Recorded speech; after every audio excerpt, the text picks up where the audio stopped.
पाकिस्तान की घबराहट कह लीजिए या फिर भारत का पाकिस्तान के ऊपर पड़ रहा प्रभाव और दबाव कह लीजिए कि अब वहां के जो सियासतदान हैं वही लोग सेना के विरोध में उतर आए हैं। आपको बता दूं, सबको पता है कि जो पाकिस्तान है वहां पे वहां की सेना ही लीड करती है और वही पूरा देश चलाती है। लेकिन अब स्थिति ऐसा है कि वहां के जो भी सियासतदान है वो लोग कह रहे हैं कि भाई साहब, इस तरीके से मसले का हल नहीं होगा। आप तमाम तरीके से जो है युद्धाभ्यास करते रह जाइएगा, मुंह खाइएगा, बड़ा गंदा मारेगा भारत, सुधर जाइए आप। इस तरीके का अपील जो है वहां के सियासतदान कर रहे हैं और शायद अब पाकिस्तान के जो होश हैं वो ठिकाने आ गए हैं कि अगर भारत से लड़ेंगे तो बहुत मार पड़ने वाली है और एकदम से नेस्तो नाबूद करके छोड़ देने वाला है भारत। सबसे पहले आपको बताएंगे कि क्या स्थिति बनी पड़ी है पाकिस्तान में और पाकिस्तान में युद्ध को लेके क्या माहौल है, उसी के ऊपर बातचीत करेंगे। लेकिन उससे पहले मेरा परिचय जान लीजिए। मेरा नाम है रजत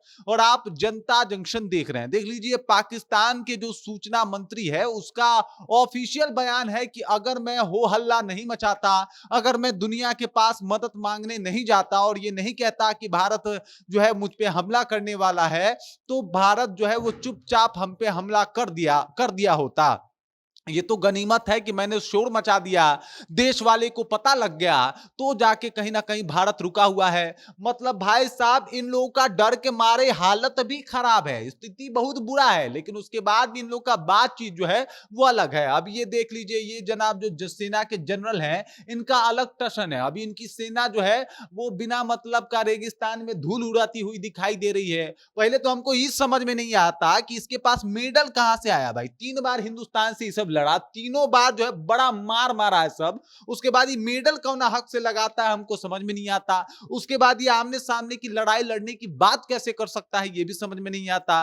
90,000 इसके सैनिक को पकड़ के हम लोगों ने छोड़ दिया था, हाथ पैर जोड़ रहे थे ये लोग, तब भी समझ में नहीं आता। फिर से एक बार युद्ध की तैयारी कर रहा है और इसी वजह से वहां के सियासतदान, उनको याद है कि बड़ा बुरा मारा है भाई, 71 में मारा है, 2000 में मारा है, इससे पहले भी मारा है। भाई साहब, अब बर्दाश्त से बाहर है, हम झेल नहीं पाएंगे, ये सब अभ्यास बंद करवाइए, इसका कुछ फायदा वायदा है नहीं। मतलब ये सैनिकों का अभ्यास से कुछ फायदा नहीं होने वाला हमको। आप जो है एकदम से बातचीत से मसले को जो है वो हल कीजिए। आप देख लीजिए, यहाँ पे है मौलाना फजरुल रहमान। ये मौलाना फजरुल रहमान जो है ये पाकिस्तान के कोई आम मौलाना नहीं है, बल्कि एक राजनीतिक पार्टी से ताल्लुक रखने वाले मौलाना हैं और इमरान खान की सरकार को उखाड़ फेंकने वाले, मतलब उसमें इन्होंने ही अगुवाई की थी और इनका अहम रोल था।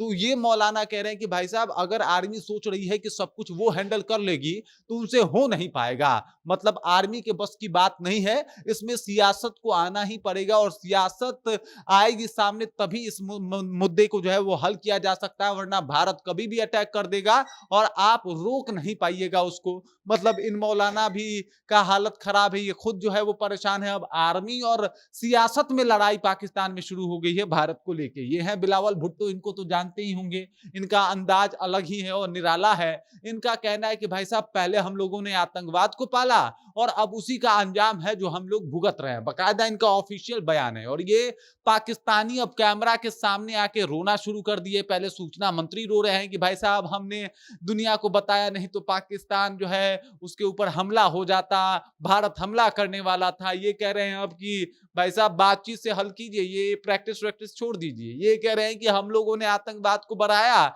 अब उसी का परिणाम है जो हम भुगतने को तैयार हैं। और ई जनाब का अलग टशन पड़ा हुआ है, ई जनरल मुशर्रफ बनना चाहते हैं, वहां का तानाशाह बनना चाहते हैं। तो मुशर्रफ का जो हाल हुआ उससे भी बुरा होगा, क्योंकि इस बार टारगेट पे आपको पाकिस्तानी नहीं बल्कि हिंदुस्तानी रखे हुए हैं और आप एकदम निशाने पे ही हैं। कभी भी कोई मिसाइल जो है सीधे आपको ढूंढते हुए आप तक पहुंच जाएगी और इसी वजह से पाकिस्तान की स्थिति अभी बहुत ही, कहा जाए तो एकदम से खस्ता है। और इधर हिंदुस्तान की सेना और जितने भी लड़ाकू विमान हैं वो पाकिस्तान के बॉर्डर पे ऐसे मंडरा रहे हैं जैसे लाश को देख के कौवे और चील मंडराते हैं। मतलब वही स्थिति है और कभी भी जो है वो पाकिस्तान के ऊपर टूट पड़ेंगे, इसमें कोई शक नहीं है। अब स्थिति जो है पाकिस्तान की बद से बदतर हो रही है, उनके पतलून गीले हो चुके हैं क्योंकि उनको डर सता रहा है कि भारत कभी भी आक्रमण कर सकता है। बाकी इस खबर, इस जानकारी को लेके आप क्या सोचते हैं? आपके ज़हन में क्या कुछ चल रहा है? कृपया कमेंट कीजिए और अपना विचार हम तक पहुँचा दीजिए। बाकी आप देख रहे हैं जनता जंक्शन